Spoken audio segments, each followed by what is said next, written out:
Туркише кафе. Кај не проблем. Два шеćera, jel? Jednom umrem, ti zaboraviš kako ja volim svoju kafu. Ги најдам Конфучи.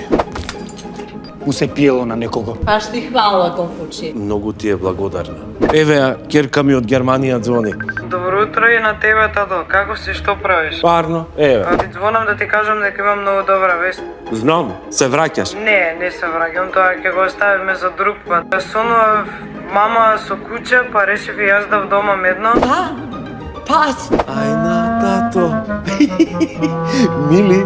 Bože, ovo ja! Не знам бе сине колку ти е паметна оваа идеја со кучето. Па кој ќе го храни, кој ќе го шета тоа куче? Ќе го оставиш бе тато само како нас што не остави. To pa nije nas dete ostavilo, ne dramatizuj. Звонат на втора линија, извини, ќе се слушнеме друг пат, ајде ќе ти праќам слик. Чао, те сакам. И хлибидих. Љубовта понекогаш се враќа во нова форма. Со 4 нозе.